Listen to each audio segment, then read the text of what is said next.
এই ভিডিওতে আমরা কাঠি ও বলের সাহায্যে 7 ও 8 অঙ্কের ধারণা তৈরি করব। তো এইগুলোকে আমরা কাঠি বলতে পারি, যে কাঠিগুলি এক একটি ঘরকে একক, দশক, শতক, হাজার, অযুত, লক্ষ, নিযুত ও কোটির ঘরকে নির্দেশ করছে। এবং আমরা জানি যে প্রত্যেক লাঠিতে 9টি করে বল ম্যাক্সিমাম থাকতে পারে। 1, 2, 3 থেকে শুরু করে 9টির বেশি বল আমরা রাখতে পারি প্রত্যেক কাঠিতে, তার বেশি বল আমরা রাখতে পারি না। তাকে আমরা ক্লাস 5-এ একটু শিখেছিলাম, আমরা এই ধারণাটাকে এক্সটেন্ড করছি। যদি 9টির বেশি বল হয় তাহলে আমরা কি করি, 9টির বেশি বল হলে আমরা তখন 10 যখনই হয়ে যায় তখনই আমরা একটা দশকের ঘরে লিখে রাখি, বলটিকে দশকের যে লাঠি আছে সেখানে রাখি। একইভাবে যদি 20 হয় তাহলে আমরা 2টি বল রাখি 20 জন্য, 30 হলে 3টি বল, আমরা 90 পর্যন্ত একইভাবে রাখবো। তারপর যখন এটা 100 হয়ে যাবে দশকের ঘরে, তখন আমরা সেই বলটিকে নিয়ে চলে যাই শতকের ঘরে, এবং একই পদ্ধতি অনুসারে আমরা হাজার, অযুত এইভাবেই নিয়ে যাই।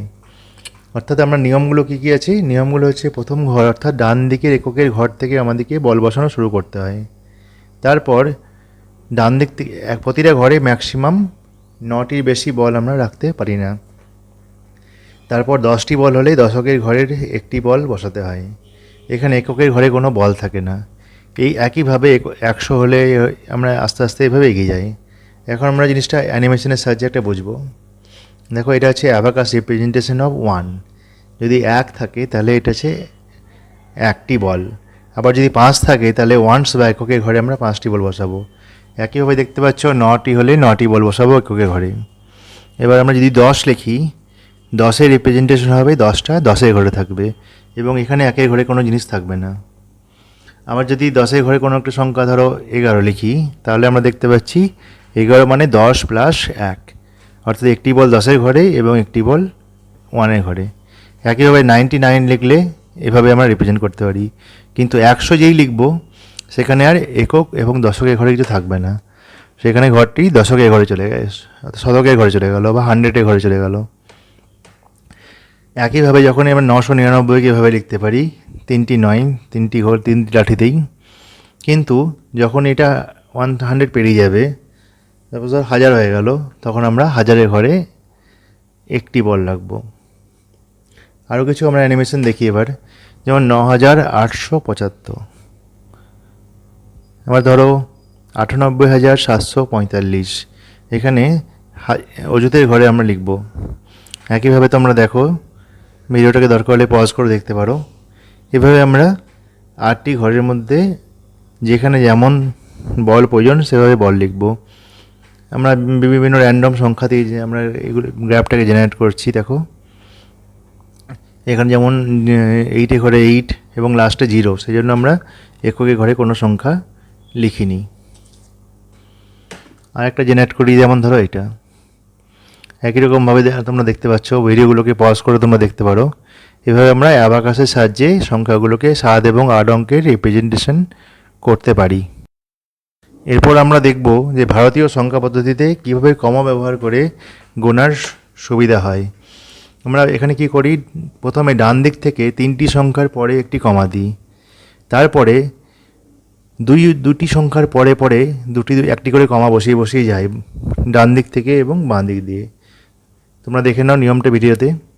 যেমন এখানে দেখা হয়েছে 26,87,393। এখানে দেখো ডান দিক থেকে প্রথম 3টি সংখ্যার পরে প্রথম কমা ব্যবহার করা হয়েছে, তারপর 2টি সংখ্যার পরে একটি কমা ব্যবহার করা হয়েছে। এই একই পদ্ধতিতে আমরা দুটি সংখ্যার পর একবার ডান দিক থেকে বাঁ দিকে এগিয়ে যাই। এভাবে সেপারেট করা দিয়ে হলে পরে কি হয়, আমাদের গুনতে বা বলতে সুবিধা হয়। জায়গায় জায়গায় যেমন ধর এখানে 26 লক্ষকে আলাদা করা হয়েছে, 87,000কে কমা দিয়ে একটা আলাদা করা হয়েছে, এবং 393কে আলাদা করে একটি কমা দিয়ে রাখা হয়েছে। তো এই ধরনের পদ্ধতি ব্যবহার করলে পরে কি হয়, আমাদের সংখ্যাটি খুব সহজেই আমরা বুঝতে পারি। দেখো, যেমন এই সংখ্যাটিকে দেখো, আমরা দেখলে কি 2 কোটি। 3টি সংখ্যার পর থেকে শুরু হয়েছে, তারপর 2টি সংখ্যার পর একটি করে কমা ব্যবহার হয়েছে। যেমন 2 কোটি আলাদা, 75 লক্ষ আলাদা, 57,000 আলাদা, এবং শেষে 219কে আলাদাভাবে লেখা হয়েছে। এভাবে আমরা কমা দিয়ে সংখ্যাগুলিকে সেপারেট করতে পারি। এখন দুটি সংখ্যার তুলনা কীভাবে করব।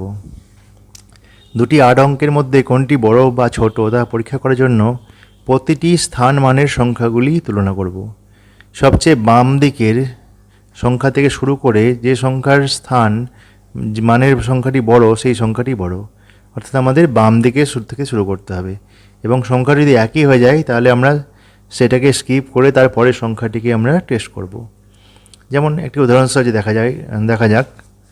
যেমন এখানে দুটি উদাহরণ নেওয়া হয়েছে। দেখো, আমরা দেখতে পাচ্ছি এখানে এভাবে লেখার পর একক থেকে কোটি পর্যন্ত এভাবে একটি ছক আকারে লেখার পর আমরা দেখতে পাচ্ছি বাম দিক থেকে শুরু করেছি আমরা, দুটোই 5 আমরা ছেড়ে দিয়েছি, দুটোই 2, দুটোই 3, লক্ষর ঘরেও 3, অযুতের ঘরেও পরপর দুটি 4, এমনকি হাজারের ঘরেও পরপর দুটি 5। এরা সবাই একই আছে, সেজন্য আমরা এখানে কোনো আলোচনা করিনি। কিন্তু শতকের ঘরে দেখতে পাচ্ছি 6 1-এর চেয়ে বড়, 6 > 1। তাহলে 6 যেহেতু বড়, অর্থাৎ 6 যে সংখ্যাটির সঙ্গে আছে সেই সংখ্যাটি হচ্ছে বড়। এইভাবে আমরা দুটি সংখ্যার তুলনা করব, কোনটি বড় এবং কোনটি ছোট।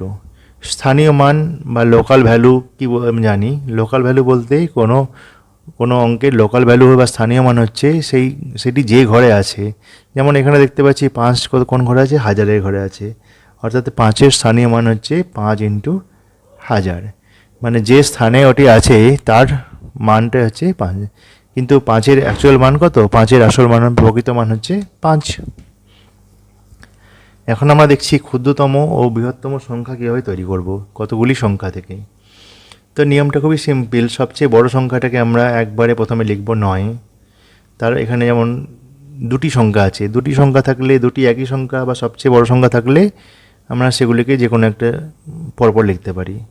9-এর চেয়ে ছোটোকে 7, তারপর 7-এর চেয়ে ছোটোকে দেখতে পাচ্ছি আমরা 5, এবং 5-এর ছোটোকে 4। এভাবে আমরা একবারে বড় থেকে ছোট আকারে লিখলাম, এবং অবশ্যই শূন্যটা সবার শেষে হবে। তো এখানে নিয়ম হচ্ছে যে পরপর দুটি সংখ্যা একই হলে পরে সেই সংখ্যা দুটিকে পাশাপাশি লেখা চলে, এবং সবচেয়ে বড় থেকে সবচেয়ে ছোট আকারে লেখা হয়। এখানে 2বার 3 দিয়েছি, একটা 3 হবে না, অর্থাৎ সংখ্যাটি হবে এটা 0। তাহলে এই সংখ্যাটি হচ্ছে এই যে সংখ্যাগুলি দেওয়া আছে ডিজিটসগুলো, তার মধ্যে সবচেয়ে বড় সংখ্যা হচ্ছে এটি। এবং সবচেয়ে ছোট সংখ্যা কী করে করবো? সবচেয়ে ইজি ওয়ে হচ্ছে যে এটাকে উল্টে দাও। কিন্তু উল্টে দেওয়ার সময় একটা জিনিস মাথায় রাখতে হবে যে 0 দিয়ে কোনো সংখ্যা শুরু হয় না। তাই 0 যদি সবার শেষে থাকে, উল্টানোর সময় বা ছোট সংখ্যাটি তৈরি করার সময় আমাদের কিন্তু 0কে প্রথম সংখ্যার পরে লিখতে হবে। এখন আমরা তোমাদের বইয়ের যে অ্যানিমেশন ডিসপ্লেগুলো দেওয়া আছে সেগুলো আমরা দেখে নেব। তো এখানে যে শূন্যস্থানগুলো আছে সেগুলো করে দেওয়া হয়েছে। তোমরা নিজেরা একটু ভালো করে এখান থেকে দেখে নেবে শূন্যস্থানগুলি। আর এইভাবে তোমরা বিভিন্ন কালারের ছবি এঁকে বা বল এঁকে তোমরা এভাবে শূন্যস্থানগুলি পূরণ করতে পারো। এখানে আমরা কমা দিয়ে লিখে নিয়েছি, কমা দিয়ে লেখার ফলে আমাদের সংখ্যাগুলি বুঝতে সুবিধা হয়েছে। এভাবে আমরা স্থানীয় মানে বিস্তার করেছি। তোমরা এর আগেও করেছো, শুধু এখানে পার্থক্য হচ্ছে এখানে 7 এবং 8 অঙ্কের সংখ্যা আছে। তো এভাবে তোমরা এগুলোকে লিখবে, বাকিগুলো তোমরা নিজেরাই করতে পারবে সহজেই।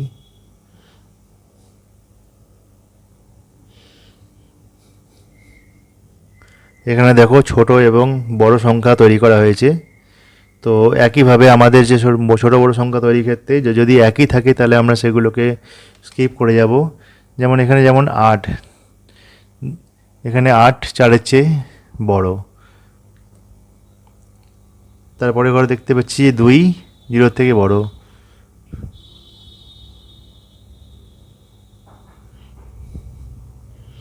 এই অঙ্কটি করে দেওয়া হয়েছে, ভোটের কে কত বেশি পেয়েছে আমরা বিয়োগ করে নিতে পারি সহজেই। এবং যোগ করার সময় আমরা দেখব যে সবগুলোকে একই লাইনে একক, একই ঘরে, একক ঘরে একক, হাজারে ঘরে হাজার, এভাবে লিখে যোগ করব। এরপরে আমরা কষে দেখি অঙ্কগুলোকে, দেখব কী করে করা যায়। আমরা দেখছি যে কষে দেখি কথায় লিখি। দেখো প্রতিটি অঙ্ককে কথায় লেখা হয়েছে। এখানে কমা দিয়ে সেপারেট করা হয়েছে অঙ্কগুলিকে। এখানে আমরা 2 কমা দিয়ে সেপারেট করে নিয়েছি। স্পষ্ট বুঝতে পারছি যে 7,82,000 এবং 5। একইভাবে দ্বিতীয় অঙ্কটাও কিন্তু আমরা কমা দিয়ে সেপারেট করে নিলাম। তাহলে আমরা খুব সহজেই পেয়ে গেলাম লক্ষের ঘর আলাদা, হাজারের ঘর আলাদা এবং শতক, দশক এবং এককের ঘর আলাদা। বাকি অঙ্কগুলো দেখে নেবে। এবার অঙ্কে লিখি, অঙ্কের যে লিখতে হবে অঙ্কগুলোকে এভাবে আমরা একক, দশক থেকে শুরু করে কোটি পর্যন্ত ঘর তৈরি করলাম এবং 78 লক্ষ মানে হচ্ছে 78 এভাবে লিখলাম, লক্ষের ঘরে 808 এভাবে লিখলাম, দিয়ে অঙ্কটিকে তারপরে আমরা ডান দিকে তৈরি করলাম। যে ঘরগুলোতে কিছু লিখলাম না সেখানে আমরা কি করলাম, সেখানে আমরা শূন্য বসিয়ে দিলাম, শূন্য দিয়ে ভর্তি করলাম ঘরগুলো। এবার দেখো 77 কোটি বা 33 কোটি লিখতে গেলে কোটির উপরে আমরা এখন জানি না, তাই আমরা বাকি যেটাই আসবে সেটা কোটির ঘরে লিখব। এখানে তো বাম দিকের সঙ্গে ডান দিকের মেলানোটা করা হয়েছে। এখানে শর্ট কোশ্চেনগুলো ঠিক মানা হয়েছে, তোমরা খুব সহজেই আশা করছি করে নিতে পারবে। 5-এর দাগে দেখো স্থানীয় মানে বিস্তার। স্থানীয় মানে বিস্তার করতে গেলে কিভাবে করবে সেটা দেখো, ডান দিকে করে দিয়েছি আমি নিচের দিকে। এখানে দেখো 4-এর পর কটা সংখ্যা আছে, 6টা, অর্থাৎ আমরা 4-এর পরে 4 ইন্টু 1-এর পর ঠিক 6টা সংখ্যা দিয়ে গুণ করলাম। এগুলো পরীক্ষার খাতায় লিখবে না, শুধু বোঝানোর সুবিধার্থে এখানে আমি উল্লেখ করেছি। তো তারপরে একটি একটি করে সংখ্যা কমতে কমতে শেষকালে এককের ঘরে কোনো 0 থাকবে না, 1 দিয়ে গুণ হবে। স্থানীয় মানের পার্থক্য দেখি। তো আমরা দেখতে পাচ্ছি 2-এর একটি স্থানীয় মান হচ্ছে, একটি হাজারের ঘরে আছে এবং একটি আছে দশকের ঘরে। তাহলে অর্থাৎ যেটি হাজারের ঘরে আছে তার মান হচ্ছে 2000 এবং যে ঘরটি দশকের ঘরে আছে তার স্থানীয় মান হচ্ছে 20, যাদেরকে বিয়োগ করলে আমরা সহজেই পাই 1980। এখানে 9-এর স্থানীয় মান হচ্ছে, অঙ্কটিতে দেখো 9-এর পরে কটি আছে, 1 2 3 4 5টি শূন্য হবে এবং প্রকৃত মান হচ্ছে 9, সেটাকে বিয়োগ করতে হবে। এবার বৃহত্তম ও ক্ষুদ্রতম সংখ্যা লিখি। আমরা এর আগেই আলোচনা করেছি যে সবচেয়ে বড় সংখ্যাটিকে আমরা বৃহত্তম সংখ্যা তৈরি করার সময় সবচেয়ে প্রথমে লিখব, অর্থাৎ আমরা 9কে প্রথমে লিখেছি, তারপরে 7, তারপরে 2টি 6, 2টি 5, 3 এবং 2, এবং এটাকে উল্টে দিয়ে সহজেই আমরা এখানে একটা সবচেয়ে ক্ষুদ্রতম সংখ্যা তৈরি করেছি। এখানে যদি 0 নেই তাহলে এখানে কোনো সমস্যা নেই, কিন্তু পরের অঙ্কটি দেখো একটি 0 আছে, তাই 0 থাকার সময় ম্যাক্সিমাম যখনই আমরা করেছি লাস্টে 0 দিয়েছি, কিন্তু যখনই আমরা সবচেয়ে ছোট সংখ্যা লিখব তখন 0টিকে তার দ্বিতীয় ঘরে লিখব, অর্থাৎ 1-এর পরে কিন্তু আমরা শূন্যকে দিয়েছি। 0 1 দিয়ে দিলে পরে কিন্তু কোনো সংখ্যা হবে না, মানে সংখ্যাটি 1 অঙ্কে কমে যাবে, সেই জন্য আমরা 1-এর পর 0 লিখেছি। এভাবে বাকি অঙ্কগুলো তোমরা করে নেবে, পরপর করে দেওয়া হয়েছে। এবার মানের ঊর্ধ্বক্রমে যদি সাজাতে যাই আমি, অর্থাৎ ছোট থেকে বড় হিসেবে সাজাতে যাই, তাহলে আমরা এভাবে একক, দশক থেকে শুরু করে 8টি ঘর কোটি পর্যন্ত লিখব। তারপর প্রতিটি সংখ্যাগুলোকে এভাবেই তার নির্দিষ্ট ঘরে লিখব। এবং এখানে দেখতে পাচ্ছি যে এই হাজারের ঘরে বাকি ঘরগুলো একই আছে, আমরা বাম দিক থেকে অ্যাপ্রোচ করব এবং বাম দিক থেকে ডান দিকে আসতে গিয়ে দেখছি আমরা যে তৃতীয় লাইনে 6 হচ্ছে 5-এর চেয়ে বড়, অর্থাৎ এই সংখ্যাটিকে আমি সিলেক্ট করলাম সবচেয়ে বড়, এটাকে 4 নম্বর দিতে পারি। তারপরে ঘরে এভাবে আস্তে আস্তে আমরা করে এগিয়ে যাব। তাহলে যে সংখ্যাটিকে বড় হচ্ছে সেটিকে বাদ দিয়ে বাকি সংখ্যাগুলির মধ্যে তুলনা করতে হবে। এভাবে আমরা আস্তে আস্তে এগিয়ে যাব।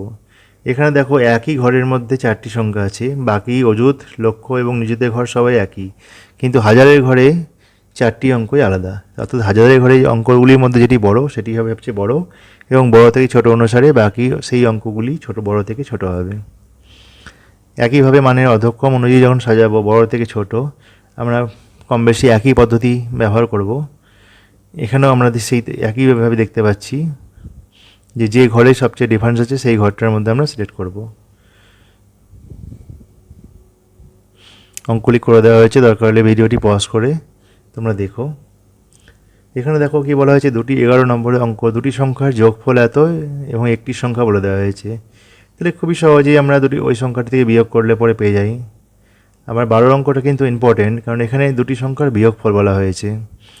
এখন দেখো একটি সংখ্যা যদি এরকম হয় 30529179 এবং আরেকটি সংখ্যা যদি 28351036 হয়, তাহলে আমরা খুব সহজেই এটাকে বের করে দিতে পারি যে অপর সংখ্যাটি হচ্ছে এটা, অর্থাৎ দ্বিতীয় সংখ্যা মাইনাস প্রথম সংখ্যা যদি এটা হয়। কিন্তু যদি এই 29179 এই সংখ্যাটি ছোট হয় তখন কি হবে, সেই ক্ষেত্রে কিন্তু আমাদের এই সংখ্যা দুটিকে যোগ করতে হবে এবং সেই যোগফল থেকে বাকি সংখ্যাটি বিয়োগ দিলে পরে আমরা এই বিয়োগফলটি পাবো। অর্থাৎ আমাদের উত্তর এখানে দুটি হবে, সংখ্যাটি হয় এটা অথবা এটা। তারপরে অঙ্কগুলো আশা করছি খুবই সহজ, পড়লেই তোমরা বুঝতে পারবে। 5 দিয়ে আমাদেরকে ভাগ করতে হবে, 5 দিয়ে আমরা যেমনভাবে ভাগ করে যাই সেভাবে ভাগ করেছি। এরপর 15 অঙ্কটি দেখো, সমীরবাবু সম্পত্তি বিক্রি করে এত টাকা পান, তিনি সেই টাকা মধ্যে সমান ভাগে ছেলে মেয়েদের তিনি সমান 3টি ভাগে ভাগ করে দেন। তাহলে আমাদের এই টাকাটা 3 দিয়ে ভাগ করে দিতে হবে, অর্থাৎ তিনি স্ত্রীকে দেন এত টাকা, ছেলে মেয়েদের দেন এত টাকা এবং মোট টাকা তিনি এত টাকা সব দিয়ে দেন। তাহলে তার কাছে টাকা ছিল কত, এই পরিমাণ টাকা, এবং দিয়ে দেন এত টাকা। যেটুকু পড়ে থাকে অর্থাৎ এই টাকাটা তিনি গ্রামের স্কুলে দান করেন। 16 অঙ্কটি দেখো, খুব সহজ অঙ্ক। পুরুষ এবং মহিলা টোটাল আমি যোগ করে নিলাম, তারপর মোট জনসংখ্যা থেকে সেই যোগফলকে যদি বিয়োগ দিই তাহলে আমরা এখানকার যে শিশু সংখ্যা পেয়ে গেলাম। এই অঙ্কটি দেখো, 835 দিয়ে ভাগ করি আমরা এই সংখ্যাটিকে, তাহলে আমাদের রিমাইন্ডার পাবো, অবশেষ পাবো 767। অর্থাৎ এই 835 থেকে যদি বিয়োগ দিই 767কে, তাহলে 68 পাবো। অর্থাৎ 68 যোগ করলে কিনা এটা সম্পূর্ণ বিভাজ্য হয়ে যাবে। এখানে যোগ করার সময় প্রত্যেক সংখ্যাকে একক, দশক, হাজার থেকে শুরু করে লক্ষ বা কোটি পর্যন্ত যাই হোক পরপর নিজের ঘরে লিখে সেই সংখ্যাগুলিকে যোগ করতে হবে। সেই সংখ্যাটি খুবই সহজ, বনভূমি এবং অববাহিকার ক্ষেত্রফল আমরা যোগ করে নিলাম, সেটা থেকে মোট ক্ষেত্রফল থেকে সেই অংশটা বাদ দিলে বাকি যেটা অংশ ক্ষেত্রফল যেটা পড়ে থাকলো সেটা হচ্ছে এটা।